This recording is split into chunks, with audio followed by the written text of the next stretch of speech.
Audio Jungle. Audio Jungle. Sementara itu di rumah sakit Yeonjo menjalani CT scan. Tahu-tahu ia sadar dan menjadi zombie. Perawat mendatanginya dan berusaha untuk menahannya tapi malah kena gigit.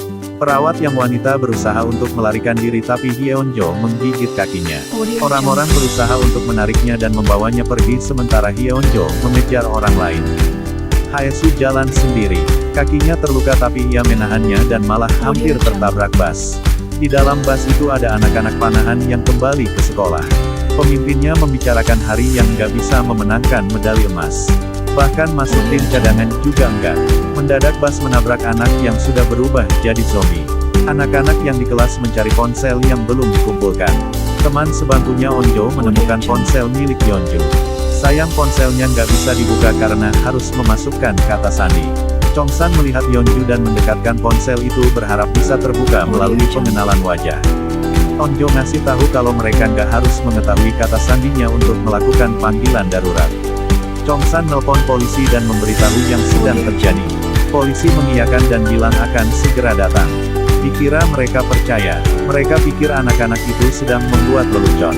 Tapi abis itu ada panggilan dari rumah sakit yang bilang kalau ada perawat yang digigit zombie. Polisi yang tadi sedikit percaya dan minta rekannya untuk nelpon sekolah dan mencari tahu keadaan di sana. Sementara itu para zombie yang berada di luar kelas tahu-tahu pergi semua. Chongsan menenangkan kalau polisi akan segera datang. Yang lain meragukannya, takutnya dikira telepon iseng. Onjo mengambil ponsel itu dan nelpon lagi. Ia minta petugas untuk menyambungkannya ke ayahnya dan memintanya untuk datang ke sekolah. Petugasnya nggak bisa karena ada banyak staf di sana. Akhirnya Onjo bilang kalau ada kebakaran di sekolahnya di kelas 25. Nayeon nyuruh Onjo untuk nelpon bantuan lagi. Ponselnya sudah nggak ada, sudah hilang. Nayeon marah dan menyalahkan Onjo juga Gyeongsu yang nggak menahan pintu dengan benar sehingga Pakang bisa masuk tadi. Onjo baru menyadari kalau Suhyuk nggak ada. Ia menanyakannya ke Chongsan. Lah Chongsan juga nggak tahu secara ia ada di belakangnya tadi. Banjang melongok ke jendela melihat kalau ada Suhyuk di luar. Enji dan Cheolso masih di atap. Cheolso melihat kalau semua orang berubah. Hanya mereka yang enggak. Enji berpikir kalau mereka tetap terasingkan. Sama aja kayak neraka. Ia berharap semua orang mati. Di kantin ada 3 anak yang sembunyi di bawah meja. Anak perempuan yang sama mereka merasa takut banget sampai nangis tapi anak yang laki-laki mendorongnya sampai jadi santapan zombie. Sementara itu di toilet Mijin malah merokok dengan santainya. Di sebelah ada Halim sama seorang anak laki-laki gemuk. Mendadak Mijin merasa nggak enak badan. Pusing dan telinganya berdengung. Mijin langsung keluar dan menarik anak laki-laki itu. Ia ngasih tahu Halim yang ada di dalam kalau mereka sedang main kejar-kejaran dan sekarang Halim adalah pemburunya. Park Saim masuk ke lab science. Tangannya kayaknya kena gigit deh. Ia berusaha untuk menyembunyikannya dengan membersihkannya dari noda darah. Di toilet Mijin nyuruh anak laki-laki itu untuk menahan pintu sementara ia mengambil tongkat pel. Halim memanjat pintu dan Mijin mendorongnya pakai tongkat pel. Anak laki-laki itu merasa nggak enak sama Halim secara Halim sudah menyelamatkannya tadi. Mijin berusaha ngasih tahu anak laki-laki itu kalau Halim sekarang adalah zombie. Ia nyuruh anak itu untuk membuka pintu. Mereka akan membunuh Halim. Di dalam Halim mendengarnya dan bilang akan membunuh Mijin lebih dulu. Anak laki-laki itu membuka pintu atas perintah Mijin. Selanjutnya Mijin menusuk mulut Halim dengan tongkat pel yang patah sampai tembus ke belakang kepala. Gak berhasil. Halim masih hidup. Mendadak Hari muncul dan memanah tepat di leher Halim. Dan seketika itu juga Halim meninggal. Setelah memanah Halim, Hari juga mau memanah Mijin. Mijin meyakinkan kalau ia manusia bukan zombie. Hari merasa nggak yakin. Ninjae datang dan berpikir kalau mereka memang manusia secara zombie nggak bisa mengumpat. Park Saim ada di ruang siaran dan ngasih tahu tentang situasi sekolah.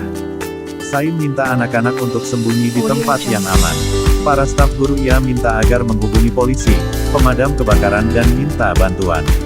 Para zombie berusaha untuk menggapai speaker. Chongsan dan beberapa anak yang selamat terdiam mendengarkan. Anak-anak lain bertahan di atas rak buku di perpustakaan dan kepala sekolah malah sembunyi di bawah meja sambil makan roti. Park Saim berharap mereka bisa ketemu lagi setelah keadaan membaik. Para tim penyelamat tiba, termasuk ayahnya Onjo. Sesaat mereka terdiam dengar suara dari dalam sekolah. Selain itu ada burung gagak hinggap di atas mereka. Tapi karena menjalankan tugas, mereka pun gak bisa berhenti dan masuk tanpa tahu apa yang sebenarnya terjadi di Audio dalam. Jungle. Onjo terdiam di dekat jendela. Isuk ngasih tahu Chongsan kalau Onjo menyatakan perasaannya ke Suhyuk, makanya dia terpukul banget. Ia minta Chongsan untuk menghiburnya. Ia sudah berusaha untuk menghibur Onjo tapi nggak berhasil. Chongsan nggak mau Onjo suka sama siapa itu nggak ada hubungannya dengan dirinya. Audio Isuk Jungle. menghampiri Onjo dan menenangkan kalau Suhyuk pasti nggak apa-apa. Dia atletis dan sangat tangkas. Onjo sudah sedikit tenang. Ia menggenggam tangan Isuk. Isuk merasa kalau ada yang aneh sama Chongsan. Ia merasa kalau Chongsan suka sama Onjo. Onjo rasa enggak secara Chongsan selalu mengejeknya. Mendadak Onjo merasa kalau tangan Isuk dingin. Keduanya merasa takut. Ternyata Isuk tergigit kakinya. Yang lain jadi merasa takut. Mereka takut kalau Isuk jadi zombie. Isuk sendiri juga merasa takut. Ia merasa kalau pandangannya berubah. Ia juga mengalami perdarahan di hidung. Meski begitu ia masih bisa berkomunikasi.